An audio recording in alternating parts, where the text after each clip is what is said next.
Good evening and welcome to the class. I'm Nick Meissner, And I'm Lisa, his wife. and we want to welcome you to The Ready Life and this class, which is perhaps the most important class that we've ever done. It's called Preparation or Presumption. And you're going to get a biblical foundation for living a ready life in this unstable world where almost everyone is totally dependent on huge corporations and government entities. Just a little background here. We've been into this for a long time. In fact, Nick and his family carved out a homestead deep in the mountains 25 years ago. It's completely off the power grid, and he's been living this way ever since, I don't know, 1999. a little while. And we're also raising our kids with this lifestyle too. And roughly 20 years ago, we were asked to share the practical country living experience we'd gained with Christians all over the nation. And since then, we've done country living seminars at literally hundreds of churches from coast to coast, as well as producing over 100 hours of practical training videos. And now we serve many thousands of folks on our YouTube channel. And lately, we've been working more closely with a select group of folks who are serious about becoming independent in our membership called the Ready Life Academy, with the training and support that they need to take action and get their family ready. From the very beginning, God's Word has provided our North Star, you might say, of principles that have guided us in this direction. And believe it or not, God has a lot to say about preparedness, and that's what we're going to share with you today. That's right. All right, well, let's get rolling with preparation or presumption. Should Christians physically prepare for the end times? I want to start out with a familiar verse from the Bible. It's Revelation 13, verses 16 and 17, and it says, "He causes all, both small and great, rich and poor, free and slave, to receive a mark on their right hand or on their foreheads, and that no man might buy or sell save he that had the mark, or the name of the beast, or the number of his name. And that no man might buy or sell." It's profound. Yeah. This is one of the enemy's great plans of attack, to force the entire world into submission to his agenda. In other words, do what I say, or else every resource is going to be cut off. So let's think about this for a moment. If you were the devil and this was your goal, to have absolute control, what would you do to make this no buy, no sell thing even more effective? Because a couple hundred years ago, most folks lived very differently than they do now. They were very independent for their basic necessities of life. And when I say basic necessities, I'm talking about, water, food, heat, or shelter, things like that. Mm-hmm. For instance, they grew and preserved most, if not all, of what they needed to eat. For water, they dropped a bucket down the well or had a spring or a creek. And for heat, they heated with wood or other natural fuels in the area. So this was kind of problematic from the devil's standpoint. Because, yes, a no-buy, no-sell situation would have been a real hardship on folks back then, for sure. But for most of them, it would not have been a survival situation, a matter of life or death. So going back to my earlier question, if you were the devil a couple hundred years ago and you looked at this situation, what would you do to dramatically improve your odds and make this no-buy, no-sell thing as insurmountable as possible, where everyone would have to comply or else they would die? How would you do that? Well, I think I'd want to have everyone have to purchase their basic necessities from huge corporations or government entities that could be easily controlled. Their water, their heat, and their food. I'd focus on those three things. And then all I'd have to do is cut off their financial resources. Their family would now be facing starvation, thirst, and freezing unless they complied with my requirements. And friends, that's exactly what's happened, exactly what you just described. I mean, America used to be 80% rural, living in the country on a farm, and now it has completely flipped to where 80% of Americans are living in a city with every convenience known to man. But virtually all of these conveniences are dependent on just one single thing. Electricity. The power grid. That's right. Yep. So as it stands right now, you can't get a drink of water, flush the toilet, heat your home, or even grab some lunch without somewhere, some way, electricity and a bunch of other things being needed from huge corporations or government entities. So what happens now if there's a no buy, no sell situation? It would be absolutely devastating. It would. And folks, it's not just those who live in the city who would be affected. The electrical tether reaches even far out into the country, and even farmers and most homesteaders who are completely dependent on it for their most basic necessities like water and heat and the ability to cook or preserve their food. And friends, this is totally by design. Our enemy, the devil, has been planning this trap for a long, long time. And over the past 100 years or so, we've fallen for it, hook, line, and sinker. The problem, I just want to clear this up, the problem is not conveniences. They can be a great blessing. I mean, we use them too. The problem is when we become dependent on conveniences and have no other options for doing essential things. That's the problem. But it doesn't need to be this way, this dependence. Because you see, God has given us powerful principles on even these practical topics. Principles that would have kept us out of the mess that we're in if we'd followed them, Yeah. But these principles can also lead us to freedom again, living the life of noble independence that our forefathers cherished. I think my favorite verse on this topic is from Proverbs 21:31. It says, "The horse is prepared against the day of battle, but safety is of the Lord." Wow, I love that. There are some powerful principles here. Yeah. Everything that can be done has been done to prepare for that battle. But once we've prepared for the battle and done all that we can, we must have faith and trust in the protection of the Lord. It comes down to a simple biblical principle of human effort plus divine power. This principle is demonstrated over and over again in scriptures through passages and stories. I really like the Old Testament story of Joshua and the Gibeonites. Yeah, that one is good. That's found in Joshua chapter 10, and it's where Gibeon is surrounded by its enemies, and they send a message to Joshua asking for help. And Joshua inquires of the Lord what he should do. And God's response was, "And the Lord said to Joshua, 'Do not fear them, for I have delivered them into your hand, and not a man of them shall stand before you.'" And that was great news. And I can just picture Joshua rejoicing and racing around to his men and telling them the good news. And in their joy, they decide to pop some popcorn and bring out the lawn chairs and watch the fireworks, right? No, not a chance. That is not what happened. If you read on in the story, Joshua and his men marched straight through the night, arrived the next morning, and commenced fighting. Then, as the day wore on, evening came and the sun started to go down on them, but they desperately needed more time. So the Lord held the sun in the sky through that night until they finished and won the battle. It was almost superhuman effort that they put forth, and all of this with the knowledge that they could not lose. Wow.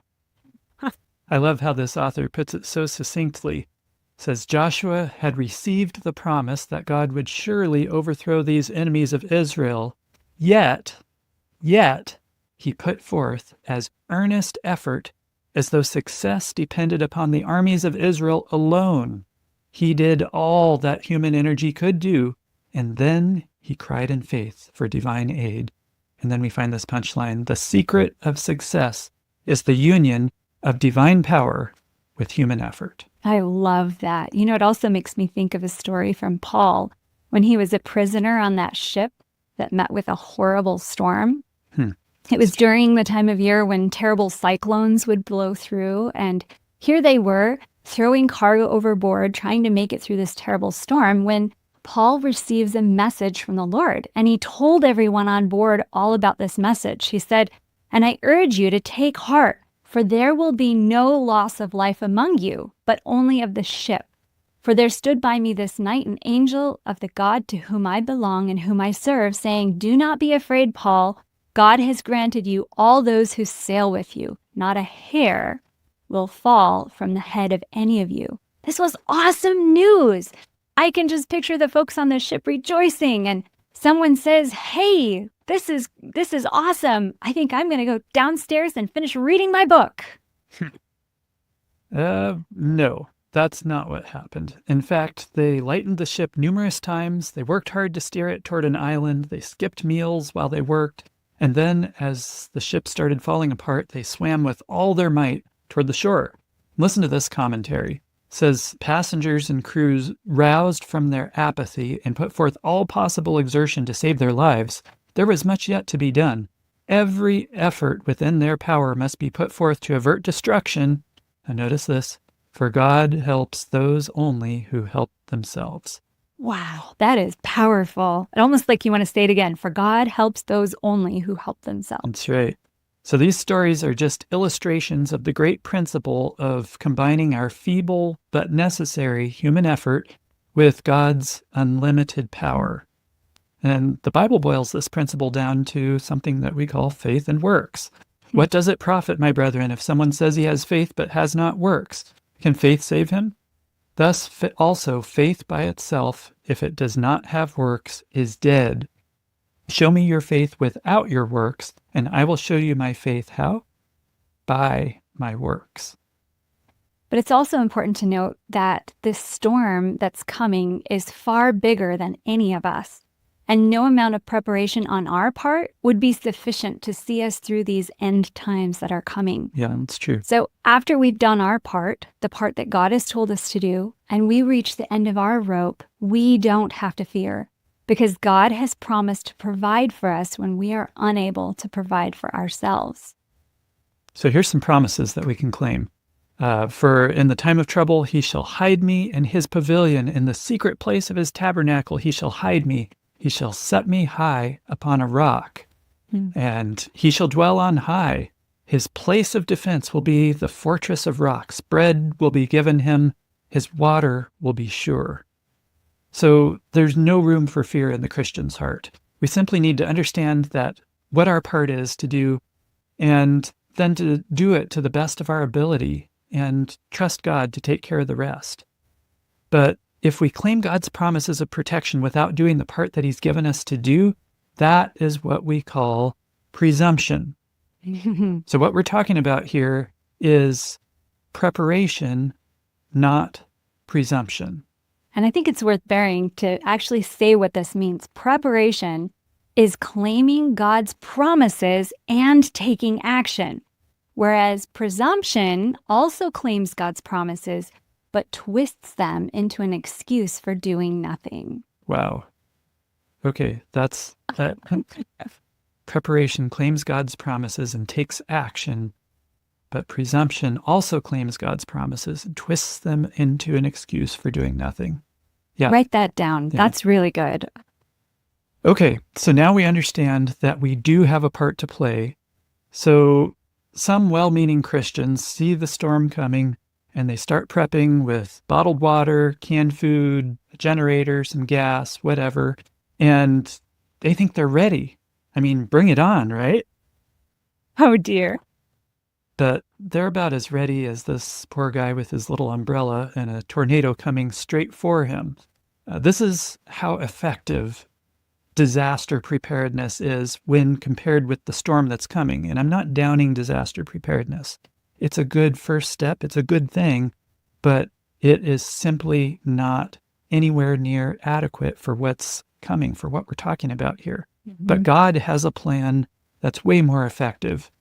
We call it sustainable preparedness. Yes. And it's a 3-part process. So step 1 is to recognize that the storm is coming, and guess what? Get out of its way. Common sense tells us to be in a rural location where we can provide for our basic necessities.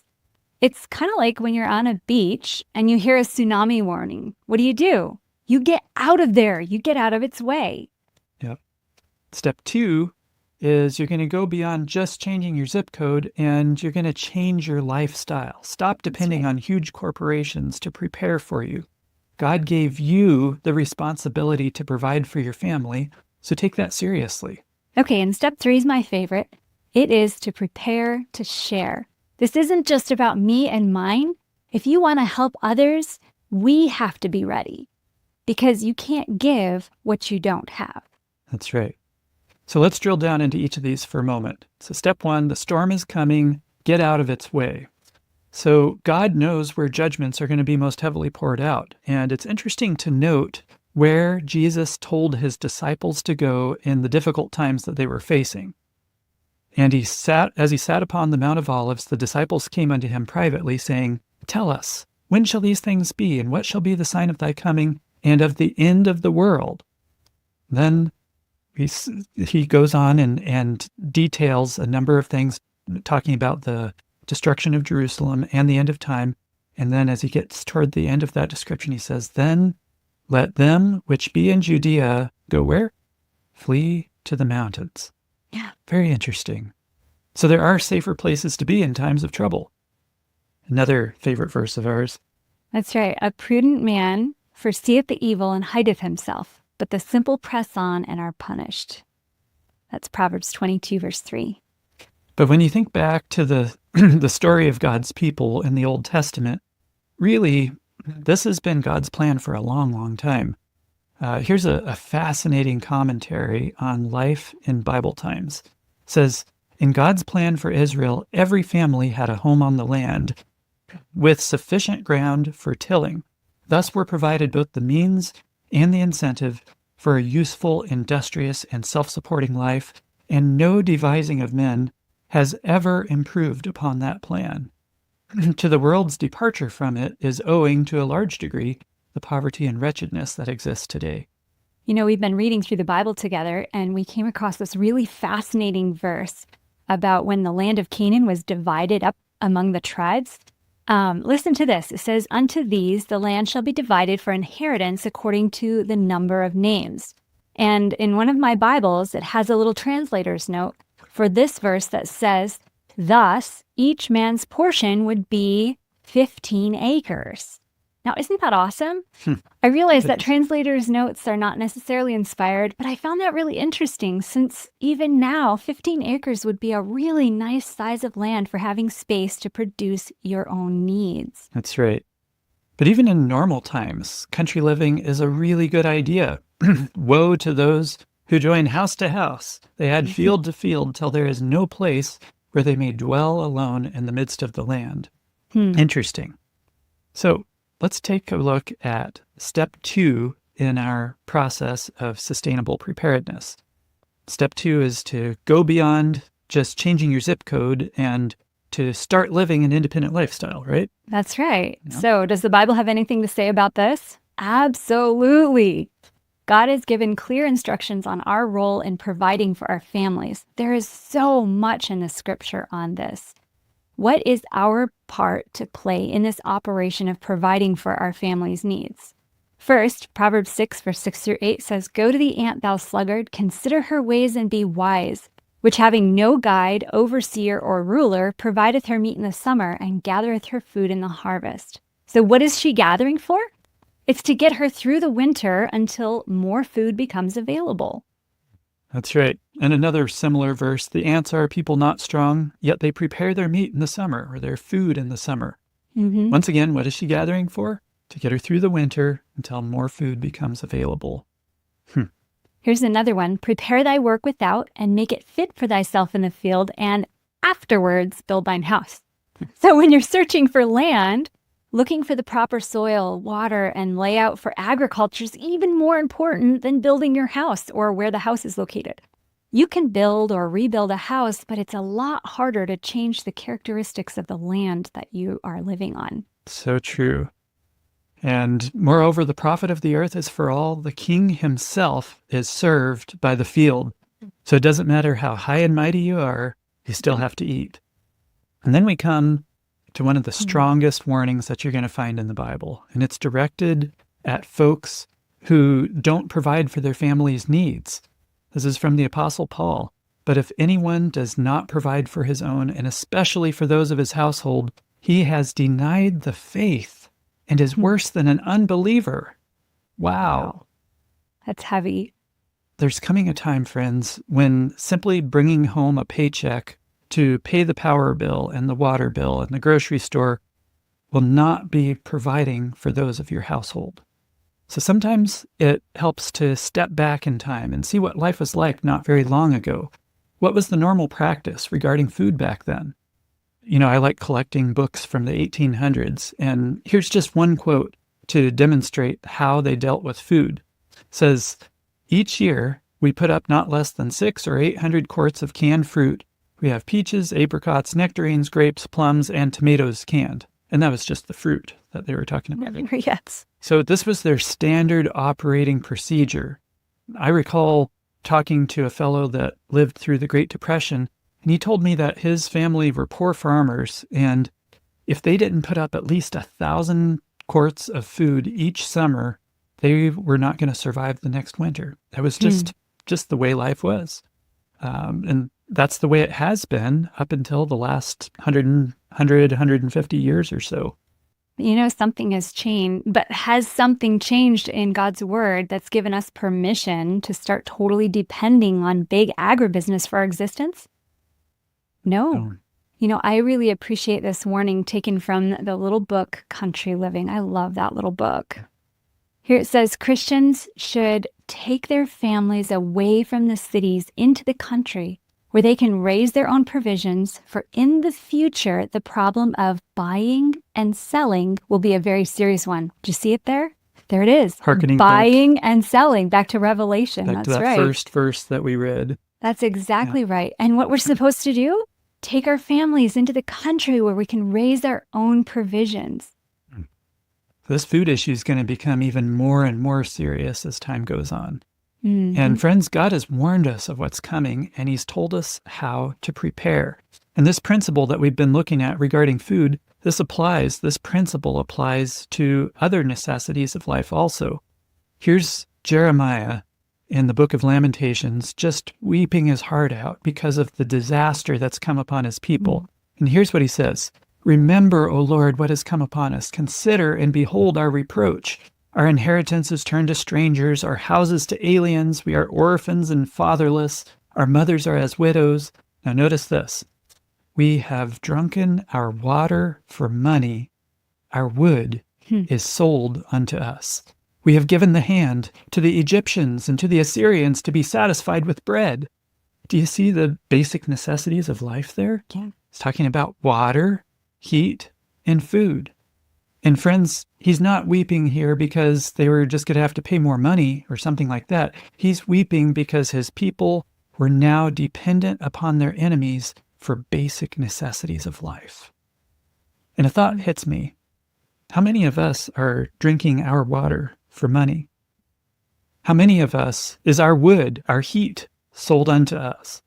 How many of us are putting out our hand to the Egyptians and the Assyrians to be satisfied with bread? And Jeremiah is weeping, but we don't even realize it. We don't even think about it.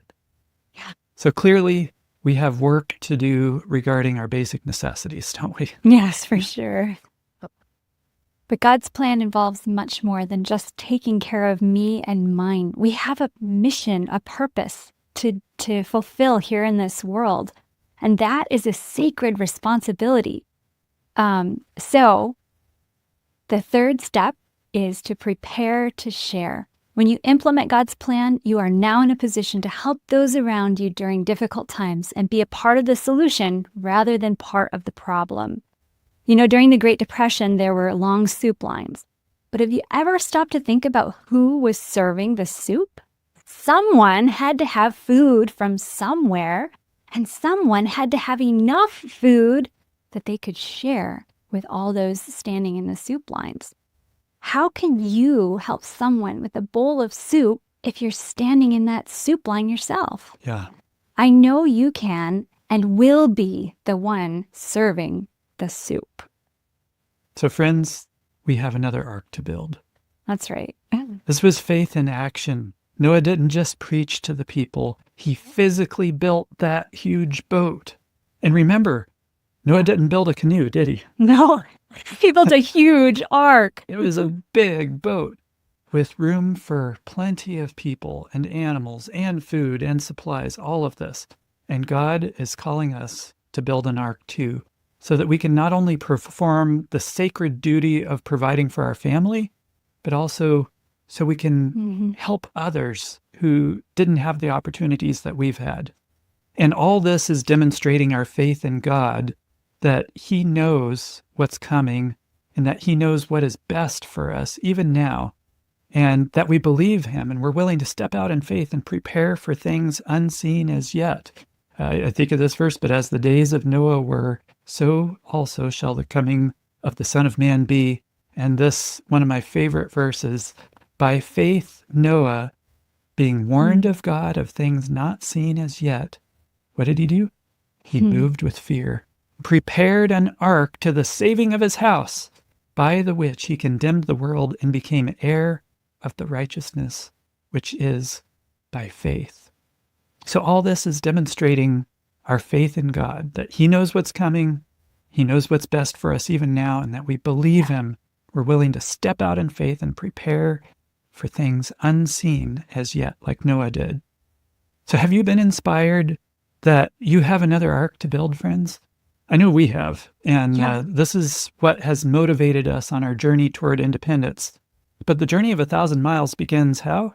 With the very first step. That's right. That's right. And the journey of 1,000 miles is eventually completed with what? The very next step. That's right. You know, wherever you are on your journey, whether it's your first step or your next step, the time has come to take action. And the sooner you take action, the sooner you can start the learning process of trial and error that we all learn by. The sooner you take action, the more time you'll have to prepare. And the sooner you take action, the better your position will be for helping others in whatever crisis is ahead. And the sooner you take action, the sooner you'll be able to reach your goals and your dreams. That's why we believe the time has come to take that step forward, to make a start, whatever that might look like for you. So you're going to want to look at these basic necessities, water, heat, and food. And power is often needed for some of the other basic necessities. Yes. So see if you can provide for each of these in your current location without being dependent on huge corporations or government entities. And if it's possible, then great. It's time to start whittling away at it one step at a time. Just pick one of those basic necessities and do something to get your family more prepared. For water, it might be having a couple weeks of water stored, or it might be putting a hand pump on your well. Or for heat, it might be as basic as a warm sleeping bag or as advanced as installing a wood stove. And for your food, it might look like going to Walmart and spending $50 or $100 to pick up 2 weeks of shelf-stable food. And yes, that can be done. Absolutely, we did it. Or it could be putting in a garden or learning how to can or dehydrate food. Yes, whatever your next step looks like, the point is to do something. And friends, if you find yourself in a location like this, where you can't provide for your basic needs, then you may need to have an open mind to relocating. And you can do it one step at a time. That's right. But I would encourage you to do what you can right now, even where you are. You know, it might even be something as simple as growing a few things in pots right out on your balcony, or maybe bulking up your pantry. Or setting up an emergency backpack that has what you need to keep your family alive for a few days. Do what you can now. And as you do what you can, God's going to open the door for you to do that which you could not otherwise do. That's how it works. That's just how it works. And I'd like to share something very personal that we haven't verbalized before publicly, but even we've been guilty of the paralysis of analysis. I mean, yes, we're way out in the country and we have an independent water source and off-grid solar power and food storage, and we grow some food and all that. But as with everyone, there are some areas that we really need to work on and improve. We've known this and we've been open about it. But we were waiting to start working on these needed improvements until the point where we had both the time and the money. And this winter, we've really been convicted that we need to heed the command that God gave to Moses at the Red Sea. He told Moses to go forward. So we decided that we needed to stop waiting for everything to line up perfectly, and we needed to do what we can with what we have. So we decided to liquidate some assets that we had previously been unwilling to let go of. And that was our way of showing the Lord that we're serious, that we mean business. So we're cashing out these assets and we're putting them into these improvements that we need to make to shore up our basic necessities better. And so we've got some big projects on our docket this year. But although we may be at a different place in this process than you right now, I still think that what we're doing may be very helpful to you because God is calling you to go forward, friends, and to get your feet wet in the Red Sea. He's calling you to do what you can right now. And perhaps he's also calling you to take off the blinders and do the things that you might think you cannot do right now. You're kind of like us right now. Exactly. So why don't you join us this year? There's never going to be a better time than now, friends. And here's the thing. If you're like us, then time and money are at a premium and you can't afford to be learning in the School of Hard Knocks. Oh, that's so true. I mean, we all learn a certain amount in that dreadful school, but it sure makes things go easier and quicker and less expensive when you can shorten the learning curve. So how do you do that? Well, the very best way is to find an experienced mentor who's willing to take you under their wing, spend time with you, and show you the ropes. If you have access to such a treasure, then by all means, please take them up on that. Yes. But I also realize that not very many of us have a friend who is experienced or has the time and inclination to teach and mentor you. And if that is your situation, then your next best friend is going to be the Ready Life Academy. We know how frustrating it is to hunt all over creation, looking for the info that we need. So you remember how hopeless it feels to be clueless and not even know where to start or where to look to even get started? That's a thing of the past with the Ready Life Academy, and here is why. You're going to start out with our assessment tool that asks a series of questions and helps you discover your problem areas so you know where to focus and how to get started. Once you know what to focus on, you may need to learn a little bit about it so you can make wise decisions and avoid making bad purchases. So guess what? You're going to have access to our vast learning library to get you up to speed. This learning library contains all of our dozens of training videos and books. For instance, you're going to learn how to start a brand new garden in virgin soil, test a soil sample and have it analyzed, and how to interpret that soil analysis so you add exactly what your soil needs for optimum nutrition and health. You'll learn how to plant and care for your garden plants, how to compost, how to grow a winter garden, how to graft your own fruit trees, how to prune fruit trees, how to care for berries, dealing with pests, planting fruit trees, and more. Friends, you're going to have what you need to know about growing food at your fingertips in an easily viewable and easily searchable format. And beyond just growing your food, you'll learn all about preserving and storing it, how to develop a solid food storage plan that your family works from rather than just stockpiling a bunch of disgusting emergency food. And you'll learn various methods of food preservation, like pressure canning, water bath canning, freezing, drying, culturing, and a whole lot more. You'll learn how to deal with a fire in a rural area, how to cook with a wood cook stove, how to brush your stovepipe out, how to develop a spring into a water source, and how to turn a well into an independent water system that works regardless of the power grid, all about hand pumps. And also, you'll of course learn about off-grid power systems, including solar and hydropower. Another area you'll learn a lot about is natural health remedies for dealing with health issues at home. And if you prefer learning in bite-sized pieces, we have our online course library that'll help you understand and design your own off-grid power system, or easily start your own garden plants from seed and set up a long-term food storage system based on the foods you actually eat, not some expensive, disgusting emergency food kit. You'll also be empowered to safely use natural remedies like hydrotherapy on your family, choose and install a reliable backup hand pump for your well, and set up a disaster preparedness system in your home in just 21 days. But what about when you just have a quick question and you need an answer, or you need help finding where to look? Welcome to the Ready Life Academy Smart Search. This powerful search function catalogs every bit of our content library and enables you to ask conversational questions and get immediate answers that are succinct and based on our vast content library. Yes, and what about when you get stuck and you just need a real human to answer your question or help you get off bottom dead center? You'll be able to do exactly that in the Ready Life Academy community area, where we collaborate together to help you get the answers or help that you need, so you don't have to figure this out on your own. And if you prefer talking it out on a call, you can join one of our monthly group coaching calls, and we'll walk through that question or problem together live. Friends, if you don't want another year slipping through your fingers and you want your family to be as prepared as possible so that they aren't controlled when the powers that be make another power grab during the next crisis, then the time has come to stop talking and start doing.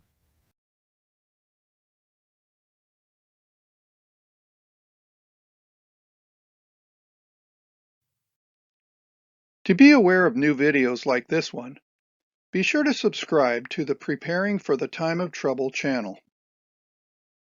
For more free videos and downloadable audio podcasts, as well as handouts, go to www.preparingforthetimeoftrouble.com.